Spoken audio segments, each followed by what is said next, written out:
So if you've never heard me talk about this before, in my younger years, I kind of went back and forth from being a vegetarian, going back to meat, being a vegetarian, going back to meat, eating meat.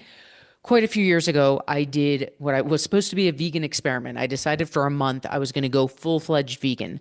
And I felt so incredible that that month-long quote unquote experiment turned into 3 years of being a full-fledged vegan for 3 full years. One day, this is a true story. I do not recommend this, but one day I was at dinner. There was Wagyu steak on the menu. I was like, that sounds delicious. And that was the end of my veganism. I do not recommend breaking it that way. Thankfully, my body was fine, but probably not the smartest move. So I say that to say, I know what it's like to hit macros eating meat. I know what it's like to hit macros being a vegetarian. I know what it's like to hit macros being a vegan. I should also add that in my vegan days, I've never been a competitive bodybuilder. The thought of getting on stage and prepping for a competition has never appealed to me. And for a lot of my life, I lived a bodybuilder lifestyle, meaning I've put myself through bulks, through cuts, all the things that bodybuilders do. I have older episodes that talk through that if it's something you're interested in. So not only was I hitting my macros as a vegan, I was eating a lot of protein as a vegan. So what I want to do in today's episode is speak to people who are vegans and vegetarians because we get a lot of questions about that. Be completely transparent about, what's great about it, what's tough about it, and then give you some options and some help of how to do it because there's two big challenges that come up when you're vegan or vegetarian. So, first and foremost, you know me, I'm not a sugarcoat person. It is tremendously easier to hit protein goals when you eat meat. When I was vegan, I got used to it. Again, we're going to talk about how to do it. I did it for 3 years. I could do it, I could eat large amounts of protein. When I went back to eating meat, I was like, oh, thank everything. This is so much easier. Now, as of the time I'm recording this, yes, I eat meat again. I don't eat it very often. So it's primarily plant based with some meat in there now and then. The two big challenges for most vegans and vegetarians, first, no brainer, it's what I just referenced, is getting enough protein in. We're going to talk about that. The second is that a lot of vegetarian and vegan substitutes tend to be higher in carbs and fat, right? If you're looking at sources, if you're trying to get protein in, it kind of ties in with protein, right? A lot of it is when I'm trying to get protein in, it tends to be high in carbs, or when I'm trying to get protein in, it tends to be high in fat. So let's start with carbs. A lot of beans, legumes, things like that, they are a carb source that have some protein in it, right? Chickpeas, lentils, these are carb sources that have a good amount of protein in them, but they're primarily carb sources. If we look at things like a lot of meat substitutes in the vegan vegetarian world, a lot of them come with some oils. They're made with coconut oil, things like that, which have a lot of fat in them. So the second challenge that kind of goes hand in hand with the first being how do I get enough protein in as a vegan vegetarian? The second being while I'm trying to get more protein in, I tend to be higher in carbs and fat. Those are the two big challenges for vegans, vegetarians. So I want to zoom out and answer this in two different parts. One kind of big picture, and then I'm going to get logistical with options and food choices. One of the things I harp on a lot, and inside Ignite, our 12-week program, this is a theme that we always come back to, is flowing with your body's tendencies. What do I mean by that? When we talk about goal ranges for protein, goal ranges for fat, we purposely are talking in ranges, right? There are certain ranges that our bodies want to be in. I have older episodes on that. There are ranges that serve our body best based on our body weight. The reason I harp so much on that word ranges, which now sounds weird because I've said it so many times, is because we want to flow with your body's tendencies. Meaning, I'll use myself as an example. I don't have a gallbladder. My body does not do well with fat. So I've naturally, over the years, I got my gallbladder out when I was, I think, 17. So it's been a lifetime of eating lower fat. So when I got into macros and I started figuring out my goal ranges, I always gravitate toward the lower side of the range of fat because that's what flows with my lifestyle. If you've hung out here, you know I am not a fan of suck it up, buttercup. This is how you have to eat because you're never going to stick with it. So I'm saying that because what I just referenced earlier, if you're a vegetarian or vegan, oftentimes it's I tend to be high in carbs or I tend to be high in fat because a lot of these substitutes go that way. Maybe I'm eating a lot of beans. Maybe I'm eating a lot of lentils. Maybe I'm eating a lot of meat substitutes that have a lot of oils in them. This is why it's so important to flow with your tendencies. Because when we have members who are vegetarian vegans, we know, okay, they might have to be a little higher in their fat range. They might have to be a little higher in their carb range, and that's okay.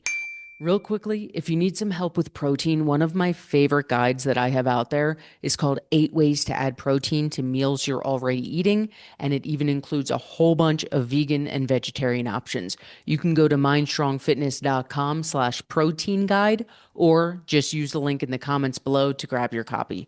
Now, let's get back to the episode. It's about, yes, we want to be in range for what works for your body.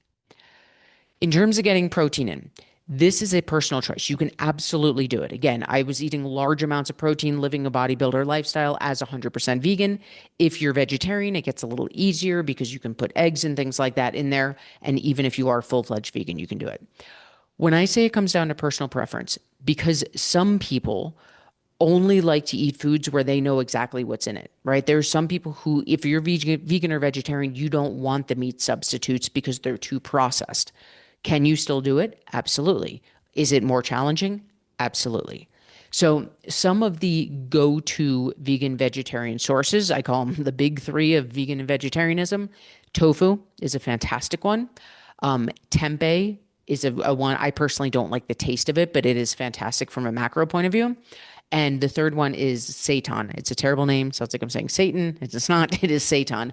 Seitan, now I almost said Satan. Seitan is made of vital wheat gluten. So if you're gluten free as well, you don't want to touch the one. But I always call seitan kind of like the grilled chicken of the vegan world. One of the reasons that grilled chicken gets the reputation it does in the bodybuilding world is that it's very high in protein and very low in carbs and fat.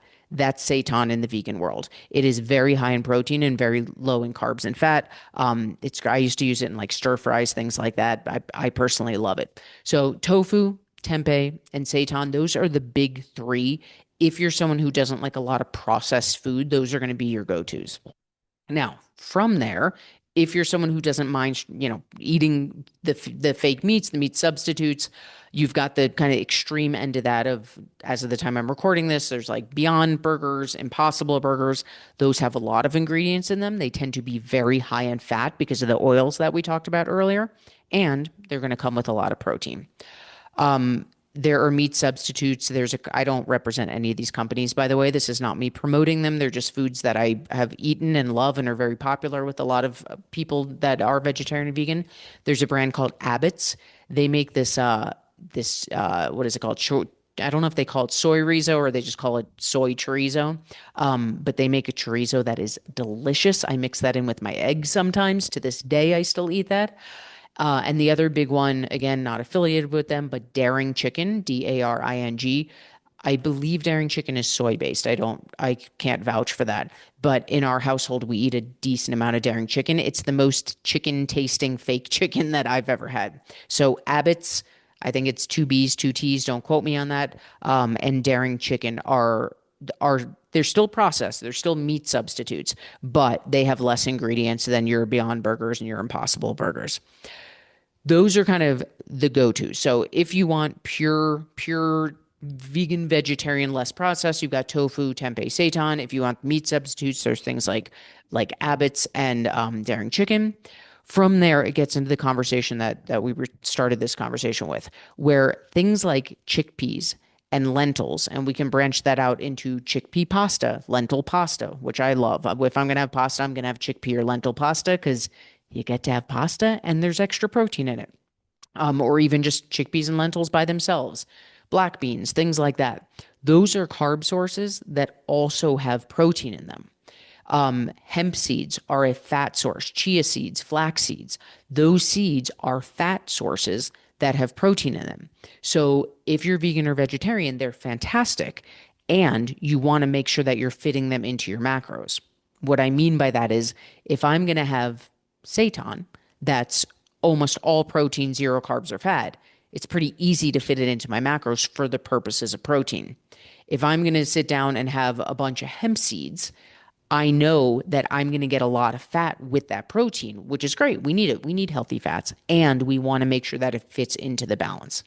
So the proportions, if you've hung out here, when people ask me how much should I eat, the answer is I can't answer that. I need to know what your body needs. It's about fitting it into your personal plan. But for the purposes of today, what I hope is clear is number one, yes, you can absolutely track macros as a vegan vegetarian. We are never going to tell you you have to eat this food, you can't eat that food. Will it be more challenging to get protein in? Yes, absolutely.